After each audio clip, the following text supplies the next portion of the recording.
Pada tahun 2045, Indonesia akan mendapati bonus demografi di mana Indonesia tepat berusia 100 tahun. Dalam mewujudkannya, Indonesia memiliki salah satu cita-cita menciptakan Indonesia yang inklusif dengan berbagai cara, di mana hal ini juga sesuai dengan RPJP nasional yang menekankan pada pembangunan yang inklusif serta berkeadilan. Namun yang menjadi pertanyaan adalah apakah masyarakat Indonesia telah siap dalam menciptakan society yang equal? Serta mengetahui lebih dalam terkait kelompok-kelompok marginal lainnya, salah satunya teman-teman dari disabilitas perkembangan. Aku Alfian Wardana dari Dewan Social Impactor akan mencari tahu lebih lanjut terkait bagaimana masyarakat menerima dan mengetahui lebih dalam terkait disabilitas perkembangan. Tapi sebelum lebih jauh, aku akan mengundang teman-temanku dari seluruh Indonesia, Indonesia Timur, Tengah, dan Barat yang akan menceritakan bagaimana kemudian society memberikan stigmatisasi terhadap penyandang disabilitas perkembangan serta kondisi inklusivitas yang terjadi di lapangan. So, here you go. Ini teman-teman penyandang disabilitas masih dilihat atau dianggap oleh sebagian besar masyarakat bahwa mereka hidup di dunia yang berbeda, sehingga keluarga terdapat salah satu anggota keluarga yang mengalami disabilitas perkembangan. Nah, kemudian anggota keluarga tersebut didorong oleh misalkan kerabat dari keluarga tersebut untuk memindahkan orang yang bersangkutan agar dia hidup di suatu lembaga khusus yang khusus menaungi orang-orang yang mengalami disabilitas, di mana mereka dianggap memiliki keterbelakangan, bodoh, atau kerap kali kata-kata autis itu menjadi bahan olok-olokan untuk mereka yang bersikap tidak wajar seperti itu. Penyandang disabilitas perkembangan ini juga kerap kali dipandang sebelah mata atau dikucilkan ketika mereka berada pada masyarakat umum. Seperti contoh ketika mereka berada pada tempat-tempat umum atau sarana-prasarana umum, ketika mereka melakukan hal-hal yang tidak wajar, itu kerap kali menjadi bahan tontonan dan kerap kali menjadi bahan pembicaraan dan cenderung dijauhi oleh masyarakat umum yang ada di sekitar situ. Dan parahnya lagi, terkadang terjadi perundungan kepada penyandang disabilitas perkembangan ini. Penyandang disabilitas di daerah saya rasa belum mendapatkan lingkungan yang equal atau adil karena belum tersedianya fasilitas pendidikan untuk penyandang disabilitas yang memadai, terutama di setiap kecamatan di daerah saya. Untuk di daerah saya sendiri, sekarang yang ada hanya satu sekolah luar biasa yang ada di ibu kota kabupaten. Orang memandang anak berkebutuhan khusus itu memiliki kekurangan baik fisik maupun mental yang tidak sama seperti orang normal pada umumnya, sehingga sekolah-sekolah umum yang bukan sekolah inklusi akan menolak untuk menerima anak berkebutuhan khusus ini karena mereka menganggap tidak ada tenaga pengajar yang bisa mendampingi anak-anak berkebutuhan khusus ini. Nah, tadi kita udah sedikit berbincang dengan teman-teman dari Indonesia Timur hingga Indonesia Barat, dan kita telah mendengar bagaimana kemudian stigmatisasi bagi penyandang disabilitas perkembangan serta bagaimana kondisi inklusivitas yang ada. Tapi sayang rasanya kalau kita tidak mencari tahu lebih lanjut terkait kondisi di lapangan. Tapi bukan di sini, tapi di Universitas Brawijaya.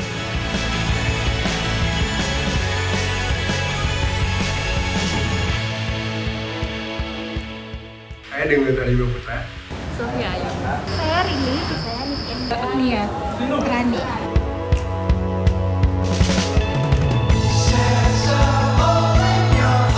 Terkait dengan disabilitas perkembangan, saya pernah beberapa kali mendengar itu kayak autisme dan macam-macam kayak gitu, benar? Belum pernah. Oh, belum pernah ya, Mbak? Mungkin disabilitas mungkin ya. Kalau perkembangannya nggak tahu sih. Sama, nggak tahu perkembangannya. Oh. Itu belum ya Kak, tapi kayaknya cuma pernah dengar dikit-dikit, tapi nggak tahu spesifiknya itu gimana gitu. Saya sama juga dengan Mbak Lili, soalnya kayak tahu secara general aja, belum tahu secara spesifiknya nih. Jujur aku baru mendengarnya sih, jadi belum tahu persis apa itu disabilitas. Disabilitas perkembangan adalah sebuah ketidakmampuan yang dihadapi oleh individu baik secara fisik maupun kognitif di mana terjadi sebelum usia 22 tahun. Ada 5 jenis penyandang disabilitas berdasarkan faktor-faktor yang menyebabkannya. Yang pertama adalah Autism Spectrum Disorder, yang kedua adalah Cerebral Palsy, yang ketiga adalah Learning Disability, yang keempat adalah Intellectual Disability, dan yang terakhir adalah ADHD. Aku sih enggak ya. Mungkin mereka banyak nggak hanya dari otak aja, tapi mungkin dari kekurangan fisik. Seperti itu sih yang mau saya paham. Kalau soal IQ saya kurang tahu sih, tapi ada beberapa orang kan yang dia mengalami autis tapi dia punya prestasi yang hebat dan lain-lain. Jadi mungkin ada yang iya, mungkin ada juga yang tidak. Setahu saya sih tergantung dari model, bukan model ya, maksudnya termasuk disabilitas yang mana gitu. Belum tentu IQ-nya rendah sih, soalnya dia punya kelebihan gitu, di bidang masing-masing gitu, karena dia bisa melakukan A, belum tentu kita bisa gitu. Kalau menurut saya mereka itu nggak harus juga banyak juga anak disabilitas yang IQ-nya justru yang lebih tinggi. Mereka bahkan memiliki kemampuan lebih, misalnya selain IQ mereka juga lebih tinggi gitu biasanya. Selain itu biasanya mereka itu juga memiliki kelebihan di minat bakatnya itu yang luar biasa sih yang pernah saya temui. Rasa sih IQ itu tidak menentukan seseorang ini disabilitas perkembangan apa tidak.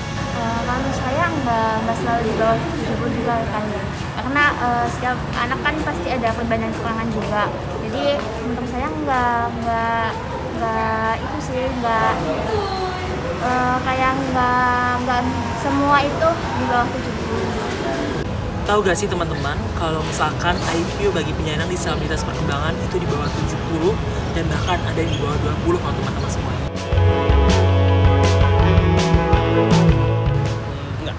Setahu saya ya, kebanyakan memang kalau dari garis keturunan biasanya itu entah dari yang mana itu ada. Kalau menurut saya itu ada benarnya juga sih, namun nggak selalu karena faktor genetik juga. Bisa jadi dari faktor genetik, tapi nggak semuanya gitu. Ada yang normal, ada yang kena dari genetik orang tua. Kalau soal genetika mungkin iya, karena beberapa kasus juga kan ada yang orang tuanya autis dan juga anaknya autis. Beberapa memang ada yang genetik, tapi ada beberapa juga yang memang saat misalnya ibu itu melahirkan atau ada gangguan terjadi sehingga menyebabkan anak itu terjadi disabilitas. Kalau saya sih selain genetik juga berpengaruh dari gizi dari kehamilan seorang ibu sih, mungkin mempengaruhi, mungkin aktivitas terlalu berat mungkin bisa mempengaruhi kondisi janin. Tahu gak sih teman-teman bahwa penyandang disabilitas perkembangan faktor utamanya bukan dari faktor genetik. Bahkan data di lapangan menunjukkan bahwa hanya 2-3% saja yang dipengaruhi oleh faktor genetik. Dan di Indonesia sendiri, hanya 17% penyandang disabilitas perkembangan yang berasal dari faktor genetik, teman-teman semuanya.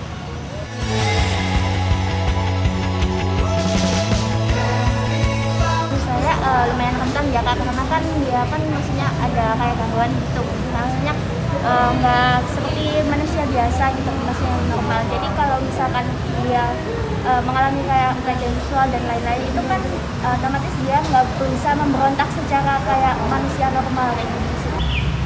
Balik lagi ke tadi, disabilitas perkembangan itu tidak menentu seseorang ini rentan terhadap kekerasan seksual atau kriminalitas dan lain-lainnya sih, benar-benar. Bisa jadi sih, karena kan mungkin karena mereka memiliki kekurangan, jadi seenggaknya mereka harus dilatih biar bisa terhindar dari hal yang kriminalitas. Kalau dari saya mungkin mereka sangat rentan terhadap kekerasan seksual ya mas, karena di zaman sekarang banyak sekali orang yang memanfaatkan ketidakmampuan seseorang, baik dari sisi itunya ya. Iya, berarti lebih ke lingkungan gitu ya, kemiskinan misalnya, nggak mampu gitu keluarganya buat ngembahin si dianya, ya jadi pengaruh. Saya nggak bisa bilang pasti sih ya, tapi mungkin ada beberapa faktor yang bisa bikin kayak gitu, karena mungkin dari penyandang-penyandang itu punya sosial yang kurang, jadi mereka. Teman-teman disabilitas perkembangan mengalami tingkat kerentanan di mana 2 kali lebih rentan terhadap tindak kriminalitas dibandingkan kelompok disabilitas lainnya. Bukan hanya itu, teman-teman disabilitas perkembangan juga mengalami kerentanan yaitu 7 kali lebih rentan terhadap tindakan pelecehan seksual dibandingkan kelompok disabilitas lainnya. Bukan hanya itu, bahkan dari kelompok disabilitas perkembangan, 30% diantaranya yang berusia 18-59 tahun mengalami angka kemiskinan yang tinggi. Dan bahkan 20% di antara kelompok disabilitas perkembangan menggantungkan hidupnya terhadap hasil dari bantuan sosial. Kita telah mendengar banyak terkait bagaimana kondisi disabilitas perkembangan di Indonesia dan bagaimana masyarakat umum memiliki toleransi dan kesalahan perspektif yang ada. Oleh karena itu, tugas kita bagi generasi muda untuk menciptakan satu society yang equal itu sangat penting dalam menyebarkan informasi serta untuk memberikan dampak yang lebih luas kepada sesama.